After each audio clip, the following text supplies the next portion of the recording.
សួរពុកម៉ែបងប្អូនទាំងអស់គ្នាស្វាគមន៍មកកាន់កម្មវិធីខចូលរន្ធត់អេពីសូតទី29 season ទី2បាទហើយ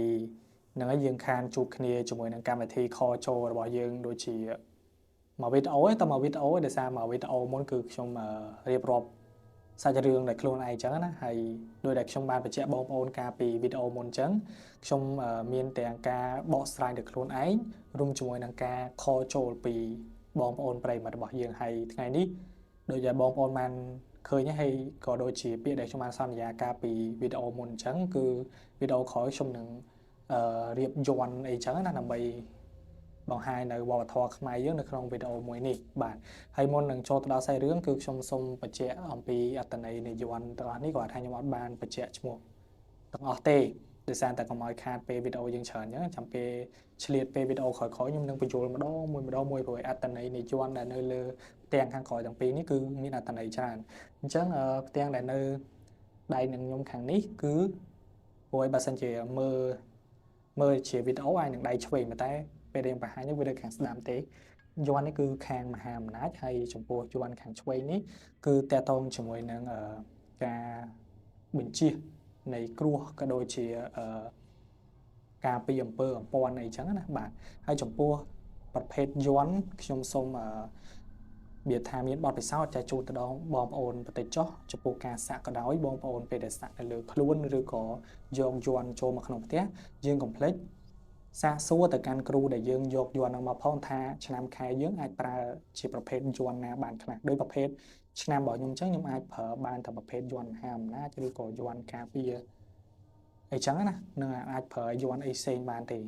យាយទៅចំពោះការដែលយើងគ្រប់ស្រឡាញ់វាមិនខុសទេហើយបើសិនជាយើងយករបស់ដែលមិនស័ក្តិសមជាមួយនឹងយើងយកមកគោរពបូជា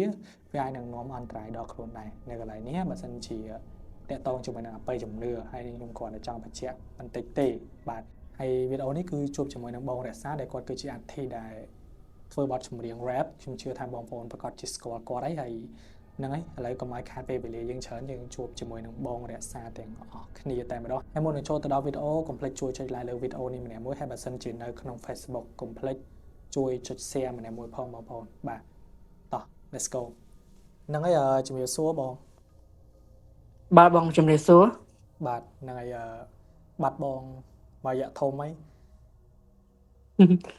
មួយរយៈនេះរៀងរវល់ការងារធ្វើចម្រៀងផងអញ្ចឹង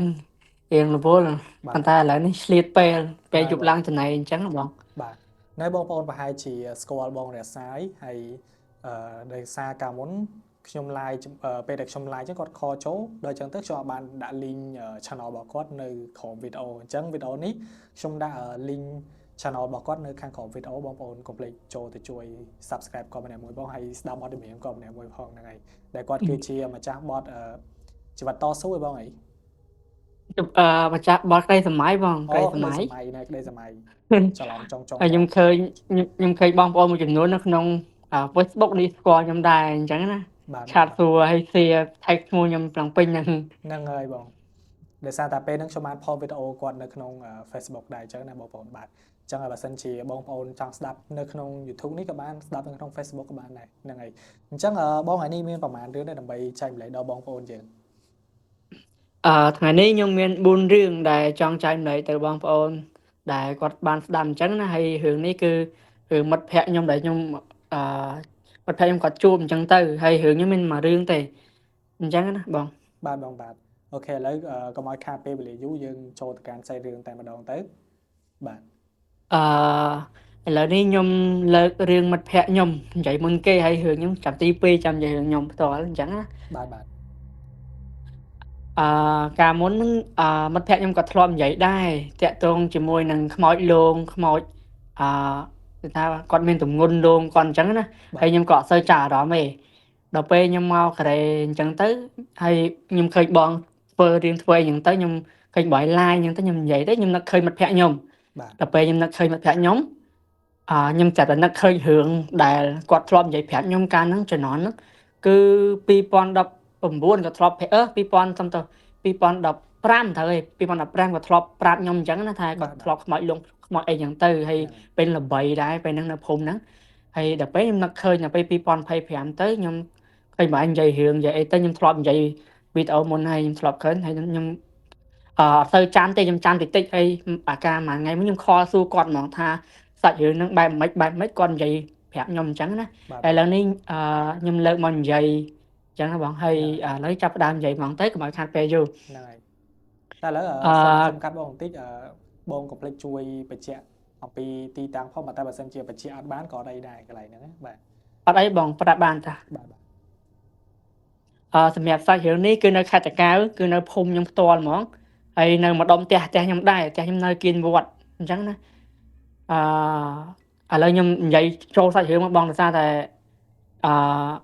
សាច់រឿងនេះត្រូវប្រើពាក្យរៀងអានតិចអញ្ចឹងណាបងឲ្យចូលសាច់រឿងណា បាទអត់អីទេបង ហ្នឹងហើយបងមានស្ត្រីម្នាក់ហ្នឹងគឺគាត់នៅគៀនវត្តដែរគឺគាត់មានទម្ងន់អញ្ចឹងណាបងហើយគាត់រៀងចំណាស់ហើយអាយុគាត់ប្រហែលជា30ក្រាស់30ចូល40ដឹងតែរៀងចំណាស់អញ្ចឹងទៅហើយគាត់មានទម្ងន់អញ្ចឹងទៅហើយគាត់បានពោះហើយឃើញពោះគាត់រៀងធំដែរហើយដល់ពេលដឹងមិនដែរដល់ពេលគាត់ថ្ងៃគាត់កើតកូននេះកើតអត់ចេញគាត់បានហ្នឹងហើយបងកើតអត់ចេញហើយពេលហ្នឹងគាត់បានស្លាប់បងកើតទៅស្លាប់ទាំងម្ដាយទាំងកូននៅក្នុងផ្ទៃពោះហ្នឹងបងហើយគ្រួសារគាត់គឺបងអើយយំបោកខ្លួនមែនតើហ្មងហ្នឹងអាណិតណាសូម្បីតែខ្ញុំដឹងតំណឹងគាត់ថាគាត់មានផ្ទៃពោះអញ្ចឹងទៅគាត់ខ្ញុំមានអារម្មណ៍ថាអាណិតគាត់ខ្លាំងហ៎បងហ្នឹងហើយបងគាត់ស្លាប់ទាំងកូនស្លាប់ទាំងម្ដាយនៅក្នុងពោះហ្នឹងស្លាប់ហើយប្តីគាត់បងអើយយំបោកខ្លួនហ្នឹងវិញឡើងសិតនិយាយថាយំហ្មងណា សំណោះបងអើយ ហ្នឹងហើយបងសំណោះហើយបងហើយក៏បានធ្វើពិធីបុណ្យទៅប៉ុន្តែអារឿងពិធីបុណ្យនៅក្នុងភូមិហ្នឹងខ្ញុំអត់បានដឹងទេព្រោះឯមិត្តភក្តិខ្ញុំគាត់បានសាច់រឿងគាត់លោនៅក្នុងខ្សែទេហើយតាក់ទងជាមួយនឹងបុណ្យហ្នឹងគាត់បានធ្វើបុណ្យហើយគាត់បានហាយបងគាត់អត់មានដុតទេណាបាទគឺគាត់ហាយទៅបញ្ចុះសពហ្នឹងគឺនៅកន្លែងព្រៃស្នុកមួយព្រៃម្ដុំកប់ខ្មោចកប់អីចឹងទៅមានទីវយនឹងម្ដុំហ្នឹងអញ្ចឹងណាគេខ្សែគេដែរបាទចំណាយពីភូមិហ្នឹងទៅកន្លែងហែទៅទៅខ្សែហ្នឹងចូលប្រហែលជាឆ្ងាយបងប្រហែល20នាទីចុះ30នាទីដើរទៅបាទហើយផ្លូវទេសអញ្ចឹងទៅហើយធ្លាប់ឮដែរអ្នកនៅភូមិជាប់ហ្នឹងគាត់ទៅរងកាបយប់ប្រលប់អីអញ្ចឹងទៅលងសាហាវបងអើយអូហ្នឹងហើយលងហ្នឹងហើយខ្ញុំសុំកាត់បោទីមើលកន្លែងដែលគាត់បញ្ចុះហ្នឹងគឺជាទីបញ្ចុះសពរួមមែនទេយំទៅបងម្ដុំហ្នឹងដូចមានតាពាំងមានភ្នោគេភ្នោឯងអញ្ចឹងណាហើយអូគឺហ្នឹងហើយបងម្ដុំអញ្ចឹងណាអាហ្នឹងគេហៅទីបញ្ចុះសពគេហៅហ្នឹងគេហៅព្រៃរហោឋានអាហ្នឹងឯងខ្ញុំភ្លេចបាត់ហើយហ្នឹងហើយបងខ្ញុំអត់សូវដឹងដែរបងតែកន្លែងហ្នឹងដាច់ស្រយាលមែនតើបងយំទៅបងខ្ញុំគាត់តែឃើញកន្លែងហ្នឹងគឺខ្ញុំព្រួយសបល់បងខ្ញុំអត់ហ៊ានទៅបាញ់ចានហ្នឹងទេបាទវាចង់ថាម្ដុំហ្នឹងមានខ្សែអ្នកចិត្តខាងនៅហ្នឹងច្រើនមែនតើហ្មងហើយមានព្រៃស្នុកអញ្ចឹងទៅមានដើមធំបាទហើយកន្លែងហ្នឹងគឺអត់មានអ្នកហ៊ានចូលទេបងយំទៅគេគាត់ហ៊ានចូលទេវាម្ដុំគេថាលើថាសបោពុះវែកពុះអីអញ្ចឹងណាគេហ៊ានចូលអញ្ចឹងទៅហើយហ្នឹងហើយបងហើយបានបញ្ចុះសពនៅហ្នឹងទៅបញ្ចុះសពដបងដូចអត់អីទេដើម្បីបានប្រហែលមួយអាទិត្យពីរអាទិត្យឬសោថាអ្នកភូមិនៅគៀនហ្នឹងភូមិផ្សេងមានភូមិខ្ញុំទេទៅចាក់ថៃចាក់អីយប់លំហ្នឹងបងអើយលងឡើងបាក់ស្បាតឡើងល្បីបងពេលហ្នឹងល្បីចុងភូមិនៅចុងភូមិបាទគាត់មានប្រាប់ថាការលងហ្នឹងបែបមិនអីបងគាត់មានប្រាប់ថាគាត់ម៉ោងទីតាំងសម្រាប់កាយំទៅពេលយប់បងពេលយប់បាយយើងម៉ោងមិន10ឯហ្នឹងចាអាលឹមស្អីអញ្ចឹងណាបាទហើយគាត់បានទៅចាក់ថៃចាក់អីចឹងទៅគាត់ឃើញលងអញ្ចឹងមកតែសម្រាប់ការលោហ្នឹងបែបមិនគឺខ្ញុំអត់ដឹងទេគឺគាត់អត់បានប្រាប់ខ្ញុំទេខ្ញុំសួរគាត់ថាលឺលោល្បីពេលហ្នឹងល្បីពេញភូមិអញ្ចឹងទៅលោបាក់អញ្ចឹងទៅលងគាត់ប៉ុន្តែគាត់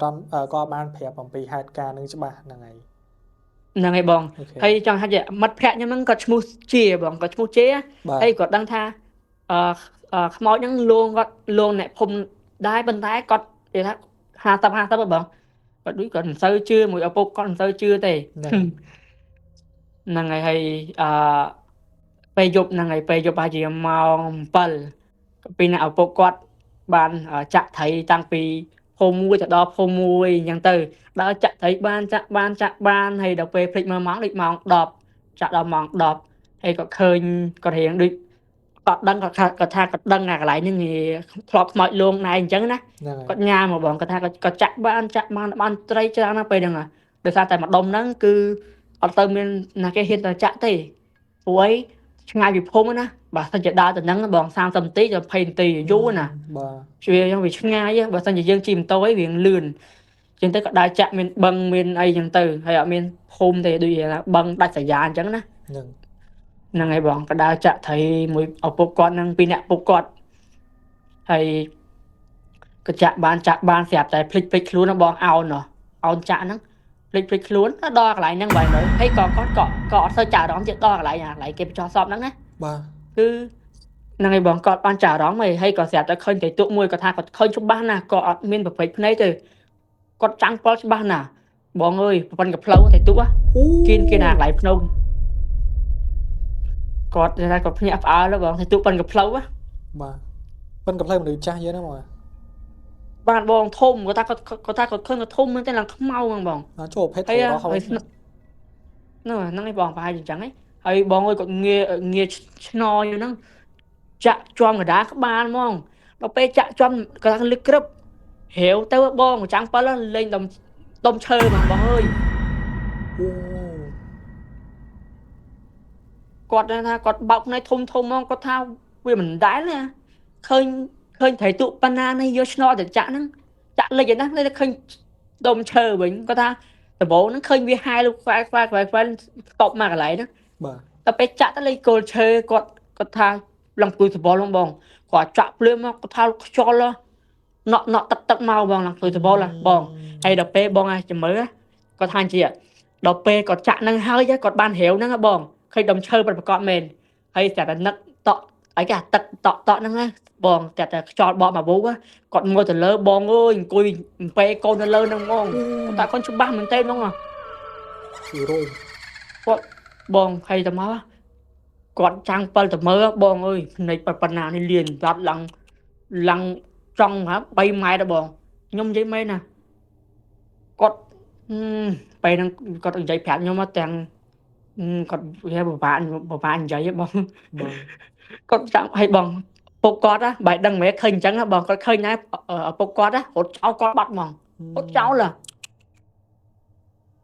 ហើយដល់ពេលគាត់ឃើញអញ្ចឹងហើយបងគាត់អង្គុយស្គប់នៅហ្នឹងហ្មងគាត់មិនតាទេពេលទៅវាបាក់ហ្មងបងមិនអញ្ចឹងបង ស្លុត អា ហ្នឹង ឃើញ ហើយ ខ្មោច ស្លុតហើយឬក៏លូកប្រឡងអញ្ចឹងណា ហ្នឹងហើយបងប្រចាំប៉ុណ្្នឹងមើលហ្នឹងហើយនឹងអង្គុយនៅឈរស្គប់ហ្នឹងហើយឪគាត់រត់ចោលបាត់អត់មានហៅគាត់ទេឪគាត់ហ្នឹងរត់ចោលហ្នឹង គាត់គាំងមកកន្លែងហ្នឹងហើយរបៀបគាំងមកភាំងអាហ្នឹងមកភាំងនេះយើងធ្វើអត់ចេះយើងកម្រើកដៃកម្រើកជើងអត់ការទេអាហ្នឹង ចុះបើមិនប្រាំងមិនបងអើយគាត់ថាគាត់ឃើញឯស្រស់ហ្នឹងនៃប៉ុនពងមកអង្គុយយកបបេកូននៅលើដើមអីគេដើមសាខ្យាបងបាយស្គាល់ ដើមកាខ្យា អីសាខ្យាហ្នឹងឯងបងកាខ្យាហ្នឹងអង្គុយពេកូនណា បាទ គាត់ថាឃើញស្រស់ហ្នឹងបងអើយហើយគាត់ថាគាត់ពេលនឹងកំមើកដៃជើងអត់កោតទេសាអើយគាត់ថាញ័រដល់ដៃឡើងញ័រធ្លាក់អីគេធ្លាក់ស្នពីដៃអញ្ចឹងទៅ បាទ ហើយគាត់ថាតែមិនទូទៅគាត់រត់បងអើយរត់គ្មានងាកក្រោយទេដួលលងើបងតម្លាក់ត្រឡន់ហ្នឹងហើយឪគាត់រត់ចោលគាត់ចោលបាត់ គាត់ខ្ បែ លា រ ច ដឹង ដែរ មិនទេចាំដល់ខ្លាចបងខ្លាចឪគាត់ហ្នឹងឆ្ងល់ជាឪមិនធ្វើបាបកូនអញ្ចឹងរត់ចោលកូននឹងកូននៅម្នាក់ឯងកាំងដូចម៉ាឡាកាំងអញ្ចឹងនៅមើលថ្លក់ស្លាំងខ្ញុំទៅ តែបាត់ចេះគាត់គាត់ថាកូនគាត់អាចនឹងរត់តាមក្រោយអីចឹងណាប៉ុន្តែគាត់អត់ដឹងថាកូនគាត់ពងគាំងអីចឹងទៅដោយសារគាត់ភ័យដែរអញ្ចឹង ហ្នឹងហើយបងហើយដល់ពេលអញ្ចឹងទៅខ្ញុំរៀងគាត់ប្រាប់ខ្ញុំទៅខ្ញុំរៀងអស់សំណើចដែរតែបងអស់សំណើចអីឪពុកគាត់នឹងរត់ចោលកូនហ្នឹង បាទ តែយើងវា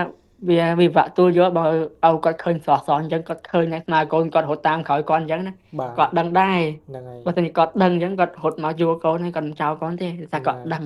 ហ្នឹងហើយ ហើយបើដឹងវិញហ៎បានដល់ភូមិវិញណាពុកគាត់រត់ចោលគាត់ហើយគាត់រត់មិញអត់ដឹងថានេះគាត់ថាអារម្មណ៍គាត់ដូចហោះអញ្ចឹងគ្មានព្រលឹងនៅក្នុងខ្លួនរត់ដួលវិញក៏គ្មានឈឺទេដាច់ជង្គង់ដាច់អីហ្នឹងគ្មានឈឺទេ គាត់លួសប្រឡ ដូច ង ហោះអញ្ចឹងគាត់ថាអញ្ចឹងហ្នឹងហើយបងគាត់រត់បំបុកនេះមនុស្ស ខ្លាចទេបងរត់ បា អត់ ទ មានដឹងថាកន្លែងណាគេលុបកន្លែងណាទេរត់កាត់បន្លាកាត់អីហ្នឹង សាហាវ ញ៉ាំណាត់ក៏ដែរ បាទ ហ្នឹងហើយបងហើយញ៉ាំណាត់ក៏ដែរលេងឈើមកទឹកចប់គ្នាបងអើយ ហើយមានបានទៅ បន្តស្រ លោក ោម សយទឹកស្អីដែរ ហ្នឹងហើយបងគេថាដំបូងគាត់ដូចគាត់ថាព្រលឹមឡើងគាត់ព្រឿងងារគាត់ទាំងអស់កម្លាំងគាត់ព្រឿងងារហ្នឹងបន្តស្រោមអស់មកចិត្តមកកេះគាត់ប្រាប់ ជួយយកមកកេះសាហាវ ចិត្តមកកេះបងបន្តស្រោមគាត់ឈឺហ្មងហើយគាត់ថាញាក់នោះញាក់មួយថ្ងៃឲ្យឪគាត់ដឹងនិយាយពេលហ្នឹងឪពុកគាត់ដឹងថាមិនដែរគាត់លើតែភ័យ អាការៈ តែគាត់ លួ ស្ ប ប ប ត់ លឹងអាហ្នឹងហើយលួបបលឹងបាក់ស្បាតបាត់បលឹង ហ្នឹងហើយបងគាត់ថាគាត់បាក់ហ្មងបងគាត់ថាគាត់ឈប់បត់ហ្មងគាត់ថាបត់មកអាសាឈប់តែចាក់ត្រីម្ដុំហ្នឹងបត់មកឃើញដល់មកគាត់និយាយប្រាប់ខ្ញុំពេលហ្នឹងគាត់និយាយប្រាប់ម្ដងខ្ញុំមិនសូវជឿទេបងហើយដល់ពេលនេះគាត់និយាយប្រាប់ពីរដងហ្នឹងបានខ្ញុំជឿដល់មកព្រឺហ្នឹងមែនព្រោះដូចធ្លាប់ឮដែរអញ្ចឹងណា តែបើតែគាត់ស្ដាប់គាត់និយាយផ្ទាល់សាហាវមើលទៅ ហ្នឹងហើយបងដោយសារតែខ្ញុំឲ្យគាត់និយាយថាខ្ញុំនិយាយផ្ទាល់ទេថាគាត់អត់ទៅចេះនិយាយគាត់ហ៊ានទេគាត់ទៅហ៊ានទេនេះហើយបែបអត់ទៅនិយាយច្រើនអញ្ចឹងបងមើលគាត់អត់ចេះនិយាយច្រើនទេមើលទេតែគាត់និយាយរឿងរៀលដាក់ខ្ញុំអញ្ចឹងណា មនុស្សអញ្ចឹងគាត់វាអត់សូវចូលចិត្ត ប៉ុន្តែរឿងព្រោះខ្ញុំធ្លាប់ឮដែរ តែគាត់និយាយពេលច្រើនប៉ាត់ឲ្យមនុស្សប្រភេទអញ្ចឹង ហ្នឹងហើយបង ហ្នឹង ហ្នឹងហើយបងមិញគាត់ចង់ថាគាត់ស្បត់អញ្ចឹងគាត់ថាឈប់ដើរចាក់ត្រីនៅម្ដុំហ្នឹងអញ្ចឹងណាហើយគាត់បានបតោកស្រោមចិត្តមកកេះហ្នឹងហើយក៏បានពេលហ្នឹងគាត់ណាត់គាត់ដែរគាត់មនុស្សអត់សូវលេងសើចច្រើនទេគាត់ហ្នឹងអត់សូវមាត់កទេ បាទ យើងគាត់មនុស្សមើលមនុស្សនិយាយទៅនិយាយយើងថាយើងពេលគាត់និយាយគាត់យើងជឿហ្មងដោយសារគាត់អត់សូវលេងសើច បាទ ហើយពេលគាត់ឈឺអញ្ចឹងខ្ញុំដឹងគាត់ឈឺអញ្ចឹងទៅមើលគាត់ធ្វើអីអញ្ចឹងទៅ អូខេ គាត់បាននិយាយប្រាប់ខ្ញុំដែរហ្នឹងហើយបងហើយបន្ទាប់មកគាត់បានរំដោះគ្រោះអញ្ចឹងណាហើយគាត់បានជាងទៅហើយអាគឺសូមបញ្ជាក់សាច់រឿងហ្នឹងគឺ2015បង 2015អូខេ សាច់រឿងហ្នឹង2010បាទហើយដល់ពេលរឿងមួយទៀតបង2017ណាគាត់ជួបទៀតជាហ្នឹងគាត់បានគេថាអ្នកនៅគៀនផ្ទះគាត់ហ្នឹងគឺមានអ្នកស្លាប់អញ្ចឹងណាហើយគាត់នៅគៀនផ្ទះជាប់គ្នាហ្មងហើយគាត់ជួបសាច់រឿងហ្នឹងទៀតបងគាត់ថាយើងគាត់អត់ទៅមាននិយាយថាគាត់អត់ទៅចូលចិត្តរឿងខ្មោចរឿងអីតែគាត់មាននិស្ស័យជាមួយពួកហ្នឹងហ្មងបងទៅពេលគាត់អត់ដឹងនិយាយថាម៉េចហើយចាស់អ្នកនៅភូមិគៀនគាត់ហ្នឹងនៅផ្ទះគៀនគាត់ហ្នឹងគឺមានថាបងប្អូននៅម្ដុំទីរំខាត់អញ្ចឹងទៅស្លាប់ហើយដល់ពេលស្លាប់ទៅគឺគាត់ចំណាស់ហើយគាត់ស្លាប់ទៅគាត់យកមកដង្កល់នៅភូមិហ្នឹងណាបងបែរដង្កល់មួយថ្ងៃហើយ3ថ្ងៃហើយចាំសាច់ញាតិនៅប្រទេសក្រៅមកចូលរួមអញ្ចឹងទៅហើយគាត់បានចាក់ថ្នាំចាក់អីហ្នឹងទៅបងហើយចាក់ថ្នាំឲ្យកើតព្រោះអីទុក3ថ្ងៃ4ថ្ងៃហ្នឹងបាទ ចាក់ថ្នាំបានតែដបងហ្នឹងបែរដល់ពេលអញ្ចឹងទៅបានយើងយូរថ្ងៃហ្នឹងបងអើយហៀទឹកញ៉ៃចេញមកសម្រាប់បងប្អូនញ៉ាំបាយសុំ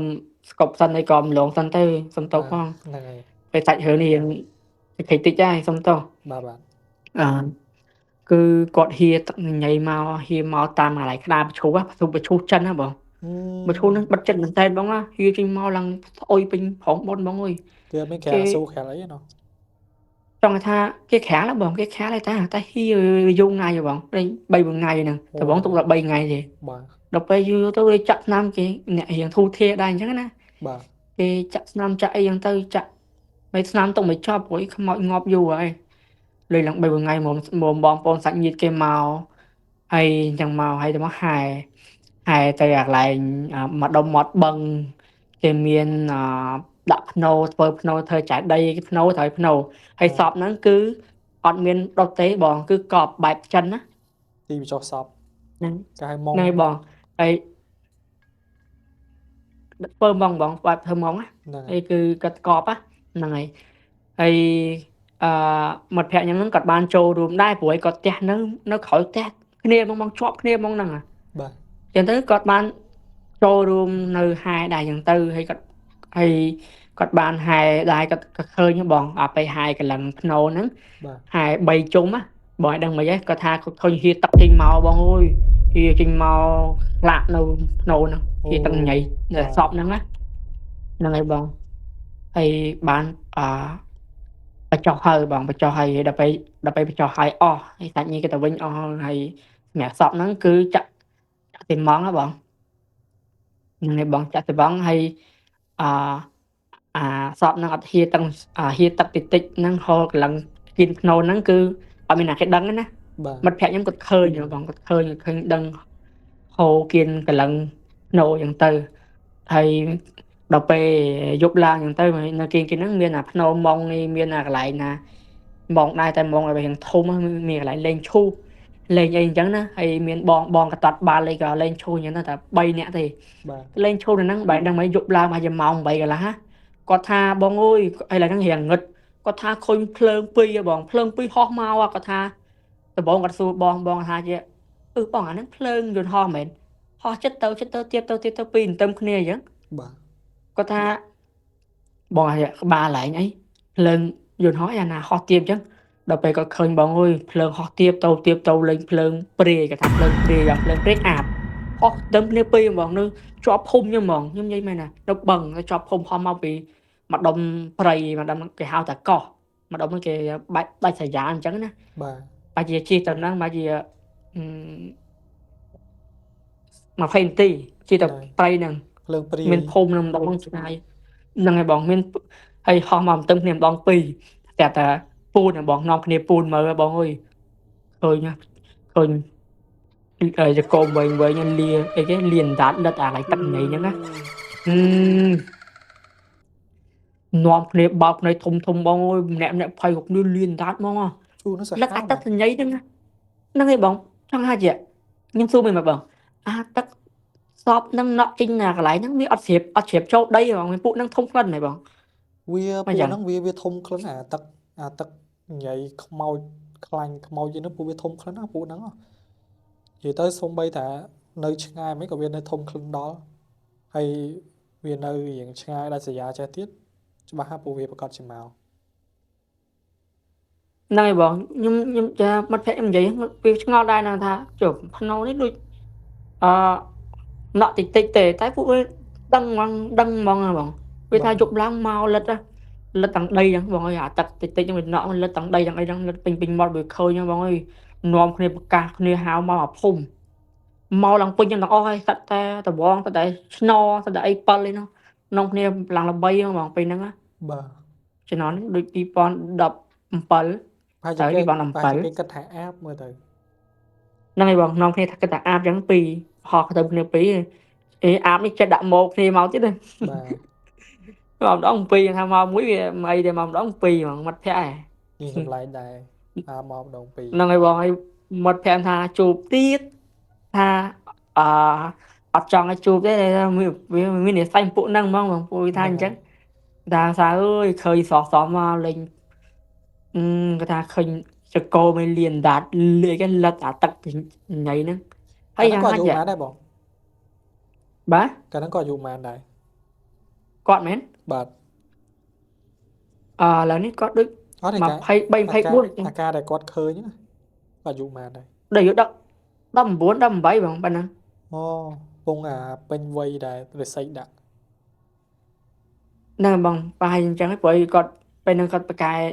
ចាក់ត្រីហើយអាយុក្មេងៗ8 10 9 10ប៉ុណ្ណឹងបង បាទ គាត់មនុស្សដែលអត់សូវចូលចិត្តដើរចាក់ត្រីគ្នាច្រើនទេគាត់ថាដើរគ្នាច្រើនដើរបំបីគ្នាអញ្ចឹងទៅគាត់ចូលចិត្តតែឯងទេគាត់ហ្នឹង ណែវាថាដើរច្រើនរកត្រាត់បានអញ្ចឹងទៅគាត់ចង់ដើរ ហ្នឹងហើយបងហើយគាត់នឹងមនុស្សបែបអត់ចេះខ្លាចទេបងខ្ញុំនិយាយមែនពេលហ្នឹងអត់ចេះខ្លាចខ្ញុំដើរដាក់បកាយមួយគាត់ហែទឹកបន្លាយបងតែម៉ោង2 10ម៉ោង1យប់ដើរហែទឹកបន្លាយទៅដាក់បកាយអត់គាត់ខ្លាចទេណា បាទ ហើយតែគាត់មនុស្ស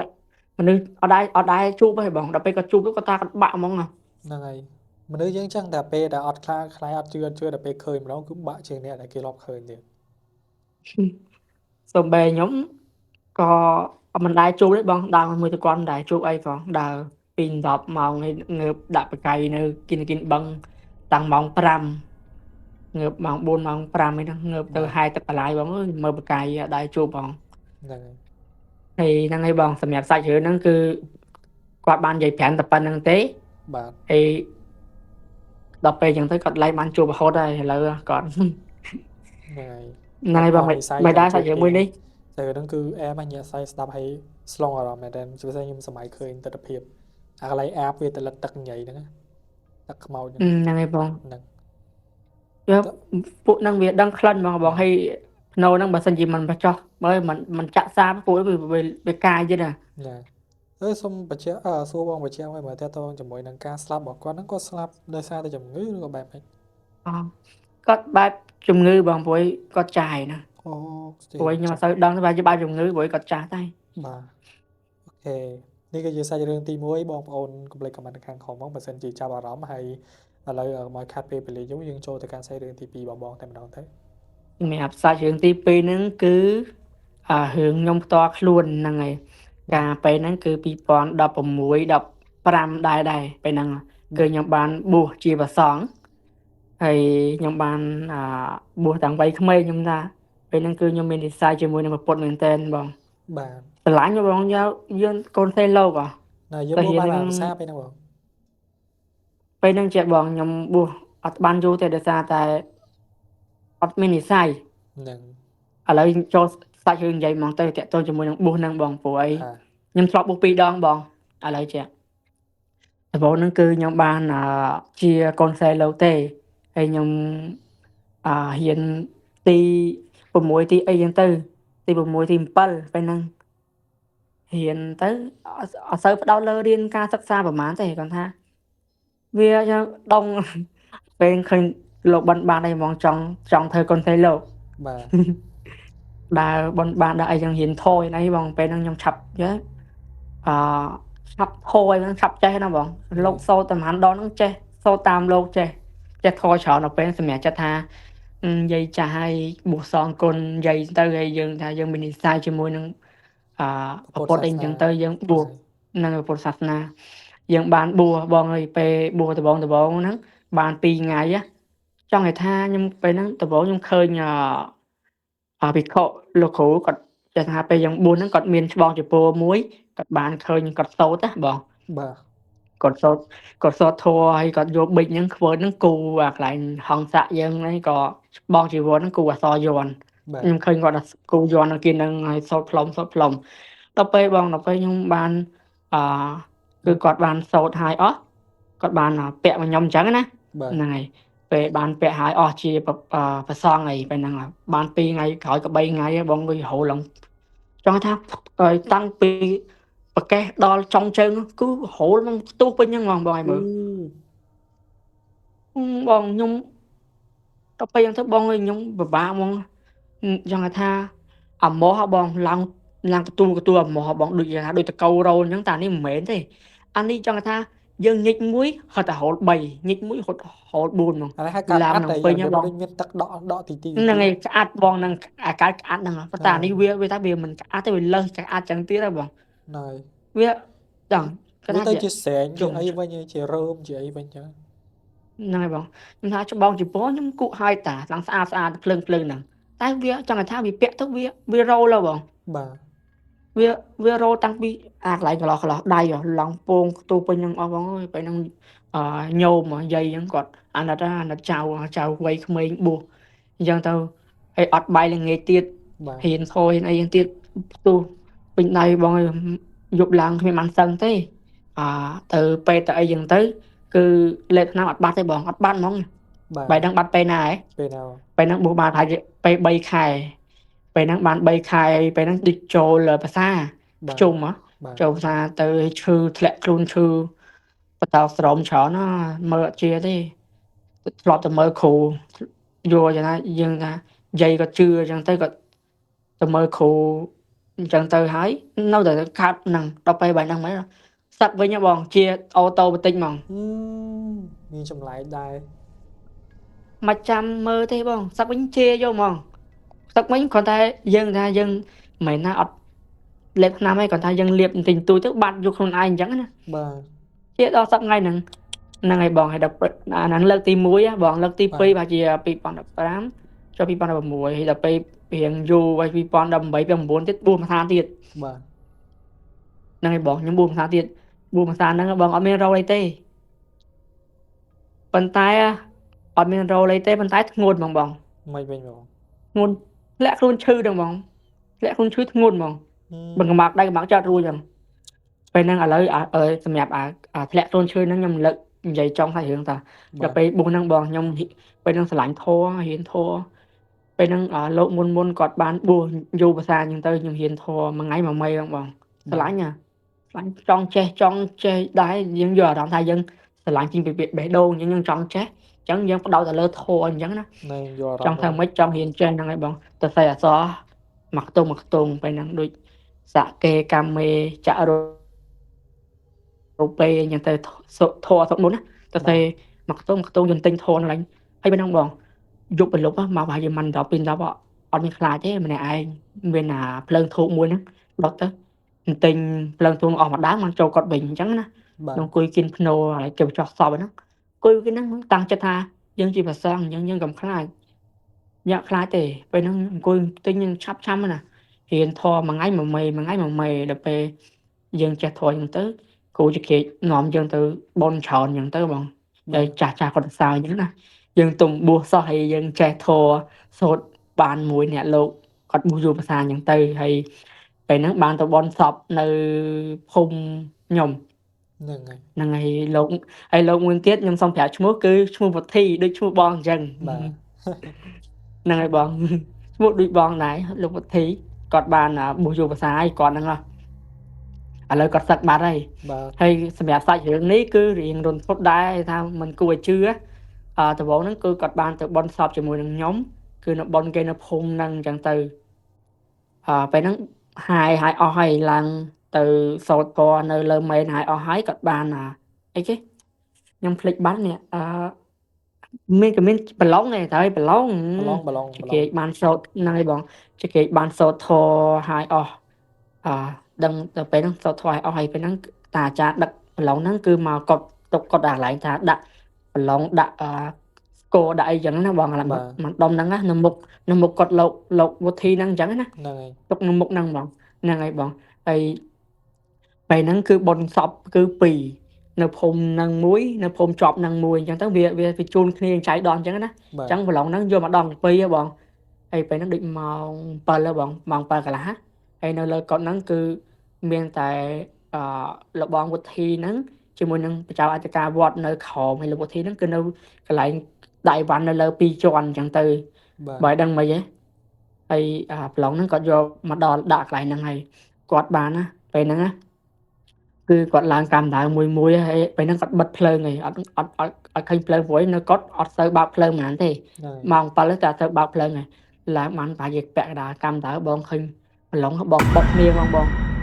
បុកគ្នាបងផាំងបងណាបងគាត់ចង់និយាយថាគាត់ហូចមកគាត់ជាគាត់ភ័យបងឃើញវាមិនហោះបុកគ្នាគាត់ថាវាដាក់នៅគៀនគ្នាអានេះប្រឡងខាងសពនៅគៀនភូមិនេះប្រឡងខាងសពនៅគៀនភូមិផ្សេងគ្នាភូមិផ្សេងគ្នាអញ្ចឹងណា យល់ អាកើបុកគ្នាផាំងបង ហ្នឹងហើយ ចង់ថាផាំងបងគាត់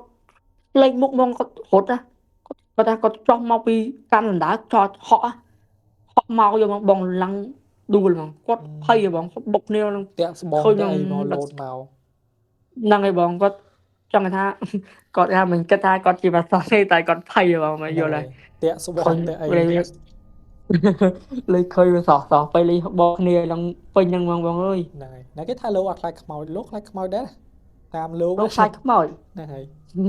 ប៉ុន្តែមិនមែនចង់ថាមិនមែនលោកទាំងអស់ទេគាត់ថា ហ្នឹង គឺលោកនឹងវ័យក្មេងអញ្ចឹងណាគាត់ ហើយ ជាងវ័យក្មេង តំបួហើយចឹងទៅ ហ្នឹងទេគាត់ឃើញ ហ្នឹង នេះហើយគាត់ឃើញតក់ស្លុតពេកលេងប្រឡងជុំដាក់ជាប់គ្នាលេងបុកគ្នាផាំងហ្នឹងហើយភ្លើងហ្នឹងបើកតិចហ្នឹងបើក គូសម័យឃើញទៅភាពសាហាវ ឃើញបងបុកគ្នាផាំងគាត់ហក់ចោះគាត់មុខបងពេលគាត់ថាបងម៉ែកាលនេះគេបងគាត់ថាប្រឡងបុកគ្នាគាត់បើពេលមកបងឡើងសហ្មង ស្លេកចឹងហើយស្លេក ហើយមុខ ស្លេក នឹងស្លេកយកមកបងគាត់ថាគាត់ស្លេកយកមកគាត់ថាមិនគួរឲ្យជឿហ្មងហើយក៏និយាយប្រាប់នោះដូចថាអូមែនគេតែមកនិយាយប្រាប់ប្រជាអធិការអញ្ចឹងទៅគាត់ប្រជាអធិការគាត់ដឹងហ៎បង បាទ គាត់ថាគាត់ធ្វើដឹងថាចេះមានមកគាត់ដឹងតែគាត់ធ្វើអត់ដឹងហ៎បង ហ្នឹងហើយវាថាគាត់អត់ចង់ឲ្យយើងខ្លាចចឹងហើយគាត់ណាមួយក៏អត់ចង់ឲ្យលោកដតីទៀតខ្លាច ហ្នឹងហើយបងហើយពេលហ្នឹងខ្ញុំធ្លាប់ដឹងដែរធ្លាប់ពេលហ្នឹងកូនសិស្សលោកទៅអឺទៅគេងនៅនៅកូនហ្នឹងដែរនៅទល់មុខកន្លែងដាក់មានស្លងមានអីចឹងទៅនៅហ្នឹងដែរគេងសម្រាប់ជាមួយនឹងលោកទៅនៅហើយពេលហ្នឹងដូចថាលោកគាត់សឹងខេផ្សេងនឹងខេផ្សេងចឹងណាបើដឹងមិនខ្ញុំមកយប់ហ្នឹងគ្មានបានដីទេបងអើយតវមកខ្ញុំឮសលេងយំអត់ដឹងថាយំអីគេខ្ញុំឮថាយំដូចកូនងាយបិទមកកូនងាយយំអត់ដឹងយំណាព្រោះម៉ោងបាខ្ញុំចិត្តមួយបែរមកនៅយំងែហ្នឹងនៅគៀនអវងលោកហ្នឹងហើយលោកគាត់ថាគាត់ដឹងគាត់ថាខ្លាចខ្ញុំភ័យបងគាត់ថាឆ្មាទេឆ្មាយំទេខ្ញុំថាឆ្មាណាកូនឆ្មាយំណាលេងយំដូចកូនក្មេងឯងយំដូចកូនងាយឆ្មាយំនឹងយំដូចកូនងាយនឹងយំមែហើយតែបែរហ្នឹងគឺខ្ញុំដឹងបងដឹងតែមិនឆ្មាទេឆ្មាណាយំអញ្ចឹងយំដូចកូនក្មេងយំបងអាកូនងាយទូចយំហ្នឹងងាយ៉ាងហ្នឹងហ្នឹងហើយបងហើយទៅមកស្រាប់តែមិនដឹងមែនខ្លែងឆាបងវាថាវានៅគាត់ហ្នឹងហោះមកបុកកន្លែងមានប្លោះហ្នឹងបប៉ុណ្ណាហើយបងអើយយំងាខ្ញុំគ្រូសបុលយំមកយប់លោកហ្នឹងយំឲ្យលោកនេះសមបងគាត់អត់ខ្លាចធ្វើធម្មតាតែខ្ញុំវិញបងអើយញ័រអស់ហើយញ័រដល់ឋានៈដែលលួបងបាទមកងុំមកបងដេកទៅវាចេះសេះសល់មុខខំមុខអីចឹងទៅតែខ្មោចហ្នឹងវាវិញ្ញាណអាចអត់ហ៊ានចូលហើយគាត់លោអញ្ចឹងណាបានតែគេហ្នឹងអញ្ចឹងណាបើដឹងមិនហ៎លឺសលេងដើរបងអើយមុខបន្ទប់ហ្នឹងលឺសលេងដើរដូចមនុស្សដើរលើរត់លេងកន្លែងអត់ចូលលឺទឹបបងឡងពេញទាំងអស់ហ្នឹងបងហើយកន្លែងហ្នឹងមិនដឹងមិនកន្លែងហ្នឹងគឺមានសឡុងមានអាស្គរគេវាយពេលមុននឹងសាក់មុននឹងសពស្លាប់ហ្នឹងគឺមានវាយអាហ្នឹងហើយគឺមានសឡុងមានអីលើហ្នឹងដាក់របស់ហ្នឹងបងអើយឃើញដើរយំវិញហ្នឹងគឺខ្ញុំពេលហ្នឹងបងខ្ញុំថាឈប់មកហើយហើយលោកមានអារម្មណ៍ថាលោកធម្មតាហើយខ្ញុំអត់មានធម្មតាហើយឡើងចង់ដាក់ស្បាតហ្នឹងពេលព្រឹកឡើងមុខឡើងស្លក់ពឹមមានចេះលួនហ្នឹងបាទយើងខ្លាចហើយហ្នឹងហើយបងហើយដល់ពេលហ្នឹងខ្ញុំបានបួសជាព្រះសង្ឃគឺដំបូងមកគឺខ្ញុំបានកើតស្អាតពេញនៅរាងកាយអញ្ចឹងទៅគឺមើលអត់ជាទេហើយគឺងាយអាពាតដល់ពេលបានបួសលើកទី2បាន1ឆ្នាំចិត្ត1ឆ្នាំរៀនធម៌បានចេះច្រើនណាពេលហ្នឹងបនទៅអីអាចសូត្របានស្គាល់បានអីហ្នឹងតែយ៉ាមាននិស្ស័យតមកមាននិស្ស័យបន្តមកលោកឃើញលោកណែនៅជាមួយខ្ញុំហ្នឹងគឺគាត់ចែកផ្លូវគ្នាទៅសូត្រនៅណារៀនធម៌រៀនអីហ្នឹងមានសភៅក៏មានទូរស័ព្ទ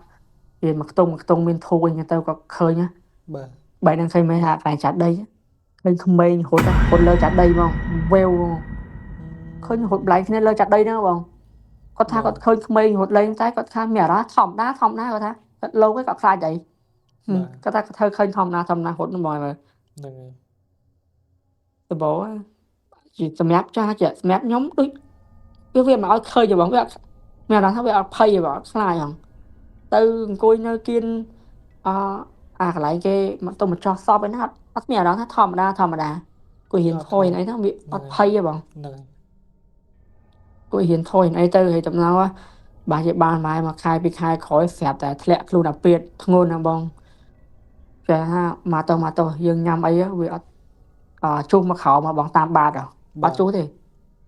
ធ្វើមួយក្រោយក៏អត់មានចេញមកដែរញ៉ាំអីរយៈពេលចិត្តមួយអាទិត្យជាងបងបាយគិតមើលមនុស្សអត់ជុះមកក្រោមហើយយើងខកព្រាយបានម្ល៉េះហ្នឹងទៅខ្ញុំអត់ដឹងដែរបងតែវាអត់ជុះមកហ្មងចង់ថាឈឺបងឈឺដល់ណាក់ឡើងប៉ោងពូប៉ុណ្ណានៅពេលហ្នឹងនិយាយឡើងនិយាយគេវិញហើយនិយាយនឹងភ័យឲ្យទៅមើលពេលទៅមើលទៅមើលអត់ជាផងមកតោកស្រោមចិត្តអស់3-4ផ្លោកហើយអត់ជាហ្មងសំខាន់បងតិចចុះវាអាចតជាមួយនឹង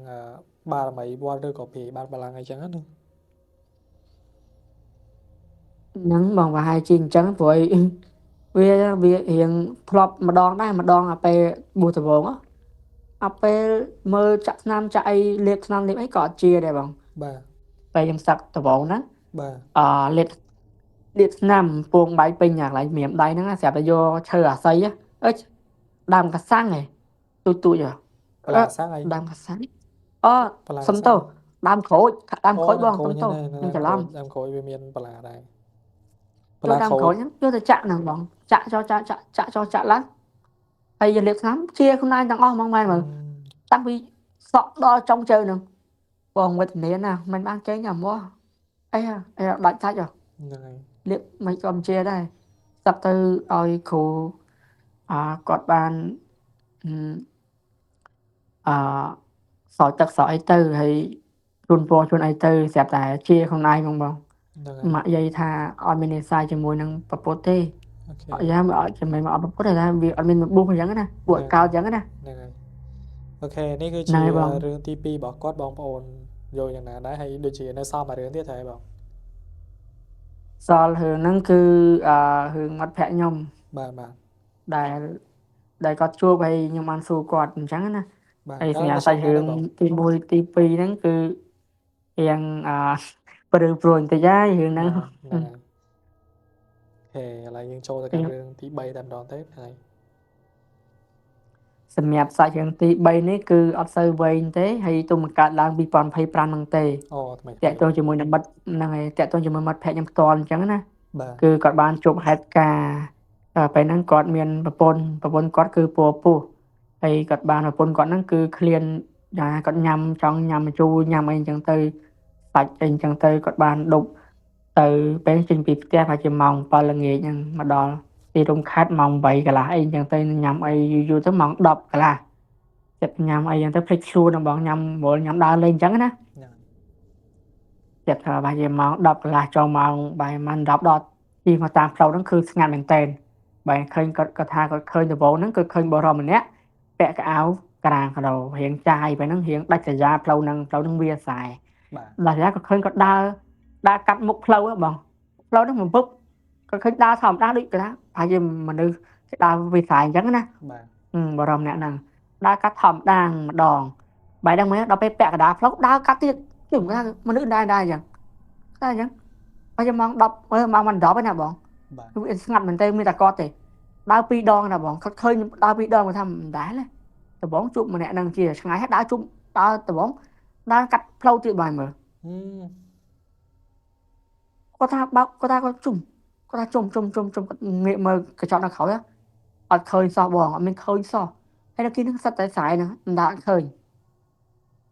ពេលហ្នឹងផ្លូវមិនតក៏ភ្លឺដែរហ្នឹង បាទ ហើយស្រាប់តែលើកហ្នឹងហើយបងគាត់ប្រាប់ខ្ញុំចេះស្រាប់តែលើកទី3ហ្នឹងណាគឺគាត់ដើរឃើញថាទៀតបងលើកទី3គាត់ឃើញគាត់ថាអូមិនមនុស្សខ្មោចហ្មង ខ្មោច ដើរហ្នឹងហើយបងដើរពុកទៅបាត់ហើយស្រាប់តែគាត់ដល់ផ្ទះវិញគាត់ប្រាប់និយាយប្រាប់សាច់រឿងហ្នឹងគឺប្រាប់ម្ដាយគាត់គាត់ថាប្រាប់រឿងដែលគាត់ដើរជួបហ្នឹងគាត់ថាអូបើជាគេមកចង់ចាប់ជាតិអីអញ្ចឹងណាបង បាទ ហើយស្រាប់តែបានរយៈមួយរយៈក្រោយគាត់បានពពោះទៅបានកូនប្រុសហ្មងហ្នឹងហើយសាច់រឿងនេះគឺមានតែប៉ុណ្្នឹងទេគឺអត់សូវរៀងពូនេះគាត់ថា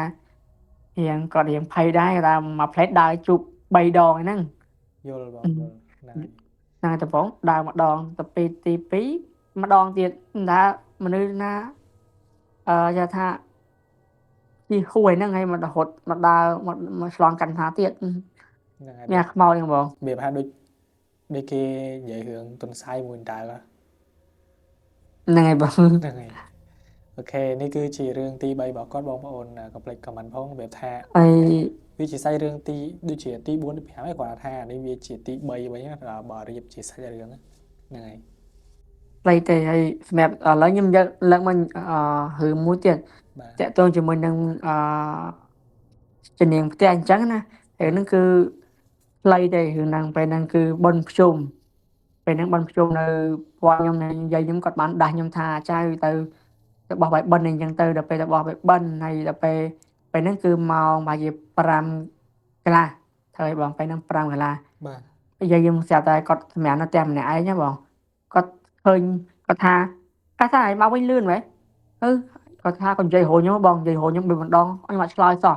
ហើយគាត់មិនមែនខ្ញុំហ្នឹងនិយាយខ្ញុំខំនិយាយហៅមានគាត់ថាគាត់ឃើញកាន់ដុតភ្លើងទៀនមួយដើរនៅមុខមុំគាត់អញ្ចឹង ជានាងផ្ទះ ចាស់គាត់ចូលចិត្តសម្រាប់នៅក្រោមដីបង ហ្នឹងហើយ chắc có nơi mẹ nó khóc đây đó nè ngày có mà nhưng mà có khơi đất phơn tiền những có khá khơi giặt đay hay nâng ni là bộ khơi bằng hạt luôn đa cắt môn đó đa tao hốt có ta mà bọn có sao nhưng mà ta cho mà này hào xoay hào lòng bay đỏ đa trong lại tiền ta cái bài đằng mà giá đa cho tắt vô mong đa cho tắt vô mong ra bọn ơiไปนึงก็แถบยังมองยังลองฟุตบอลมองยัง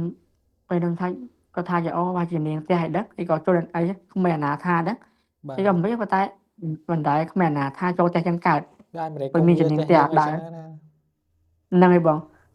យាយខ្ញុំហៅ3បណ្ដងអត់ឆ្លើយបាទមើលយាយខ្ញុំខឹងហ៎បងខឹងហ៎គាត់ស្មានតែខ្ញុំនឹងដុតភ្លើងទៀន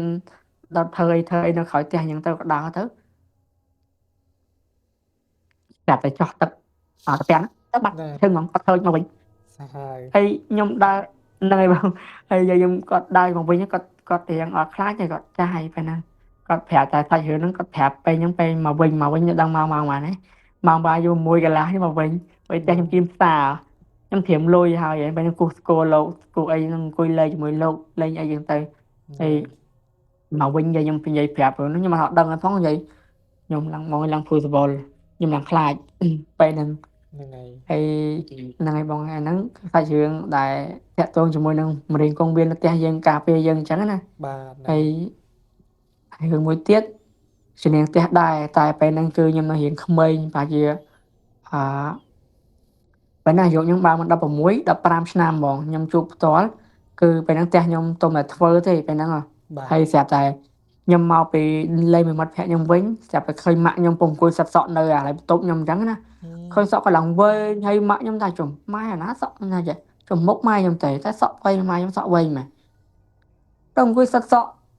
អញ្ចឹងហើយមុខម៉ែខ្ញុំបងមកពីចង្ងាយដូចម៉ែខ្ញុំអញ្ចឹងណាបែរខ្នងដូចឆាត់ឆាត់ហ៎បង បាទ ឃើញនៅក្នុងបន្ទប់ហ្នឹងហើយបន្ទប់ហ្នឹងគេថាបន្ទប់ហ្នឹងអត់មានមកអួចឲ្យចេញកើតអញ្ចឹងមានដាក់ដៃសងខាងអញ្ចឹងហើយអត់មានទ្វារពីក្រោយទេហើយម៉ែខ្ញុំអង្គុយសិតសក់នៅក្នុងបន្ទប់ហ្នឹងណា យល់ ខ្ញុំចាប់តែហ្នឹងហើយបងដើរទៅដល់គៀនណាដើរបាក់យ៉ាងណាដើរពេលហ្នឹងអត់មានបတ်ទ្វារទេឃើញម៉ែអង្គុយសិតសក់អញ្ចឹងទៅហើយសិតហើយក៏ដើរទៅធ្វើផ្សេងនៅក្នុងបន្ទប់ហ្នឹងទៅចាប់ខ្ញុំហៅម៉ែគាត់ងាកមកខ្ញុំអត់សូវចាអារម្មណ៍រៀងឆ្ងាយដែរ បាទ ដល់ពេលដើរទៅបាក់ដល់ពេលដើរទៅម៉ែបងអើយអត់មានឃើញម៉ែសោះអត់មានឃើញម៉ែហ្មងពេលហ្នឹងខ្ញុំឡើងទុនដៃហ្មងបង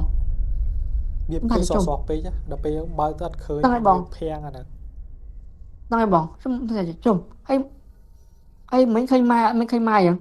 សិតសក់អង្គុយសិតសក់នៅមើលឆ្លោះកញ្ចក់ហ្នឹងអង្គុយសិតសក់លេងហ្នឹងហើយថាខ្ញុំសម្បងខ្ញុំអត់សូវចាអារម្មណ៍ថាម៉ាក់ជុំម៉ែឥឡូវសក់វែងមិនដឹងស្អាតឡានលោងហើយមុខបជាហ្នឹងដូចម៉ែខ្ញុំអញ្ចឹងណាដើរទៅបើកទ្វារទៅអត់មានឃើញម៉ែខ្ញុំសោះហើយទ្វារហ្នឹងអត់មានទ្វារក្រោយអីផងបើសិនជាម៉ែខ្ញុំចេញតាមណាអត់មានទ្វារអីផងមានតែមកអួចដាក់ដៃសងខាងហ្នឹងចេះចេញមកកើត បាទ បែរហ្នឹងហើយបងខ្ញុំឡើងភូសវលហើយមកបេះដូងលោតដុកដាក់ទៅនៅក្មេងបែរដឹងឃើញម៉ែមិនណានៅអង្គុយហូបតែជាមួយនឹងពូខ្ញុំហ្នឹងនៅគៀនជាប់ចេះនឹងឃើញម៉ែនិយាយ ញ៉ាំមិនបានក ោកម្មអោខ្ញុំវិញហ្នឹងបាទ ញ៉ាំមិនបានសួរគាត់ឯពេលហ្នឹង ពេលហ្នឹងសួរម៉ែខ្ញុំថាម៉ែមិនមានទៅសិតសក់អីថាម៉ែមានមកវិញណាម៉ែមានសិតសក់គាត់នឹងចងឲ្យអស់ហ្នឹងម៉ែមានបានមួយទឹកហ្នឹង មកឡងនេះ ម៉ែថាហើយហ្នឹងហើយបងខ្ញុំពេលហ្នឹងទៅយាយខ្ញុំប្រើបើកបត់ភ្លើងនៅផ្ទះខ្ញុំអត់ហ៊ានទៅបើកទេគាត់បើកភ្លើងហ៎បងខ្ញុំសួរមួយបាទចាស់គាត់ចង់ថាម៉េចគាត់អត់ឲ្យគេថាពេលយប់លប់នេះគាត់អត់ពេលព្រលឹមឡើងដូចរៀងដូចមកជាមួយរៀងងឹតណាបើកភ្លើងចោលមកបាយ10គាត់ឲ្យខ្ញុំបិទវិញអញ្ចឹងបងមិនអញ្ចឹង 10 តែ យប់ ទៅជាមួយនឹងហ្នឹងហើយបងបើកដល់យប់ហ្មងគាត់ថាបើកឲ្យជំនាញផ្ទះ អូ ហ្នឹងមិនវិញបង ចាស់វាថាគាត់អត់ចង់នៅទី1គាត់ចង់ឲ្យយើងបើកយូរដោយសារការអស់ភ្លើងច្រើនហើយទី2មានអីយើងដល់មកត្រូវបិទអីអញ្ចឹងណា អត់ទេ តាមត្រឡប់ មានន័យថាអញ្ចឹងបងគាត់ថាអាភ្លើងផ្ទះហ្នឹងគឺខ្ញុំអត់បាននៅហ្នឹងទេខ្ញុំនៅក្រោមយាយខ្ញុំអញ្ចឹងណាតែគាត់ប្រើបើកចោលមក វាថាចេះគាត់បើកអញ្ចឹងដើម្បីឲ្យនៅលើផ្ទះហ្នឹងមើលទៅដូចមានមនុស្សនៅកុំឲ្យដូចអត់មានមនុស្សនៅកាលណាដែលផ្ទះហ្នឹងបិទអត់ដែរបើកភ្លើងបើកអីទុកចោលអញ្ចឹងទៅធ្វើឲ្យមនុស្សវាមិននៅអីចឹងទៅហ្នឹងហើយ ហ្នឹងហើយបង អាចចឹង បង ខ្ញុំជួបហេតុការណ៍ហ្នឹងហើយខ្ញុំថាបិទភ្លើងម៉ោង10ម៉ោងអីបងអើយបិទមិនតាន់ទេរត់មកហើយ ហ្នឹងហើយ ជួបច្រើនណាស់ខ្ញុំជួបច្រើនហើយរឿងហើយសម្រាប់សាច់រឿងតាំងទី1ទី4ហ្នឹងដែរខ្ញុំមានតែប៉ុណ្្នឹងទេអត់បានជួបរឿងអីទៀតទេ អូខេ តាក់ទងជាមួយនឹងកូរ៉េហ្នឹងគឺខ្ញុំបាននិយាយហើយ បាទហ្នឹងហើយហើយអរគុ ហើ ណ យបើសិនជាខ្ញុំនិយាយហ្នឹងហើយបងបើសិនជាខ្ញុំនិយាយខុសត្រូវអីកុំប្រកាន់ខ្ញុំធ្លាប់តែធ្វើចម្រៀងឥឡូវនេះមកនិយាយរឿងហ្នឹង ចុះបងប្អូនកុំភ្លេច ជា ជួយ ស្រ័យ ចុច subscribe channel របស់គាត់ផងដែលខ្ញុំដាក់link នៅខាងក្រោម description បងប្អូនទៅជួយចុច subscribe គាត់ម្នាក់មួយទៅឬក៏ជួយស្ដាប់បទគាត់ឲ្យច្រើនក៏កាន់តែល្អដែរបទគាត់ព្រោះតែនិយាយទៅខ្ញុំបានចូលទៅស្ដាប់ច្រើនដងដែរហើយដូចជាគាត់រៀបចេញបទថ្មីទៀតបងប្អូនទៅរងចាំ ហ្នឹងហើយសម្រាប់ខ្ញុំ surprise ខ្ញុំអត់ប្រាប់ទេគឺខែ12ហ្នឹងគឺខ្ញុំមានបទក្នុងផលិតកម្មធំតែខ្ញុំអត់ដឹងផលិតកម្មណាទេក្នុងផលិតកម្មហ្នឹងអញ្ចឹងប្រភេទកងទ្របងខ្ញុំឃើញខ្ញុំធ្លាប់និយាយ podcast ម្ដងខ្ញុំធ្លាប់និយាយvớiបងរឿងនេះអានោះកន្លែងខ្ញុំឃើញមានបងប្អូនឆាតសួរខ្ញុំច្រើនមែនទែនបងឆាតសួរហើយ support អីក៏គាត់ comment អញ្ចឹងលេងvớiខ្ញុំទៅមានអារម្មណ៍ថាសប្បាយគាត់ស្គាល់ខ្ញុំអញ្ចឹងណាហ្នឹងហើយអរគុណមែនទែន តែអរគុណបងច្រើនដូចគ្នាដែលបានចូលរួមនៅក្នុងកម្មវិធីយើងថ្ងៃនេះហើយនៅសង្ឃឹមថាយើងបានជួបគ្នាថ្ងៃក្រោយទៀតដោយសារតែដូចបងឃើញថ្ងៃនេះខ្ញុំផុសខលចូលអញ្ចឹងអាចនឹងថ្ងៃស្អែកខ្ញុំនិយាយរឿងខ្លួនឯងអញ្ចឹងនិយាយទៅឥឡូវខ្ញុំធ្វើបែបពីប្រភេទហ្នឹងឯងហើយអាចជាបងអត់ទាន់បានមើល background ខ្ញុំឥឡូវខ្ញុំបានដាក់យន់អីសង្ឃឹមថាបងបានមើលវីដេអូនេះនៅពេលដែលខ្ញុំថតហើយពេលកាត់ហើយ ហ្នឹងហើយបង បាទ ហើយតិចទៀតនឹងឆាប់ហ្នឹងត្រូវមានបទច្រើនណាដែលតម្លាក់នៅក្នុង YouTube ខ្ញុំកុំភ្លេចកង់ទ្រផង បាទហើយកុំភ្លេចគ្រប់គ្រងគាត់ម្នាក់មួយផងហ្នឹងហើយគ្នាយើងកុំស្ដាប់ឲ្យខ្មោចទេស្ដាប់អត់មានខ្លះផងហើយបញ្ជាក់បទគាត់គឺជាប្រភេទបទ rap បទ hip hop ហ្នឹងហើយ ហ្នឹងហើយបង បាទហ្នឹង ហើយសម្រាប់បទខ្ញុំគឺលើកទឹកចិត្តបែបនិយាយរឿងផ្ទាល់ខ្លួនទៅឲ្យអ្នកគ្រប់គ្នាដឹងពីបទខ្ញុំអញ្ចឹងណាខ្ញុំធ្លាប់ស្ដាប់រឿងបងច្រើនណាស្ដាប់រឿងមានអារម្មណ៍ថាជា fan ណាបង បាទ ពេលចាំមិនជា fan ធម្មតា បាយនៅតែស្ដាប់ខ្ញុំ rap មួយបទទៀតទេ អីបាយ rap ដែរ ចេះនិយាយលេងហ្នឹងអត់ចេះ rap អីខ្ញុំ បងបាយដឹងមិនខ្ញុំស្គាល់បាយចង់ថាដឹងខ្ញុំស្គាល់បាយតាមណាអត់ តាមណាបង ដំបងជាពេលហ្នឹងដូចមួយឆ្នាំមុនណា បាទ ហ្នឹងហើយខ្ញុំធ្លាប់ស្ដាប់រឿងពុកឆៃពុកដូងអីអញ្ចឹងណាបងបាយពីមុនធ្លាប់មិននិយាយរឿងពុកឆៃត្រូវហើយតែឆ្នាំមុនបងធ្លាប់និយាយអត់ ហ្នឹងហើយ មហាឆៃខ្ញុំឡើងដល់មហាឆៃពេលហ្នឹងនិយាយ បាទ ពេលហ្នឹងគឺខ្ញុំពងស្ដាប់អត់ចម្រៀងធម្មតាទេខ្ញុំបើកធ្វើការបើកឲ្យស្រាប់តែអូតូចូលដាក់ក្នុងកប៉ាល់បងដល់ពេលដាក់ក្នុងកប៉ាល់ទៅវាអូតូចូលនៅរឿងពុកឆៃហ្នឹងហ្មងហើយពេលហ្នឹងខ្ញុំពាក់អាសមដៃខ្ញុំជ្រើចុចបងជ្រើដូរដល់ពេលស្ដាប់ចុចស្ដាប់ដល់ជុំមិនអីប្រយ៉ាងដែរតាញៀនហ្មងដល់ពេលស្ដាប់ទៅវាជក់ បាទ មានអារម្មណ៍ថា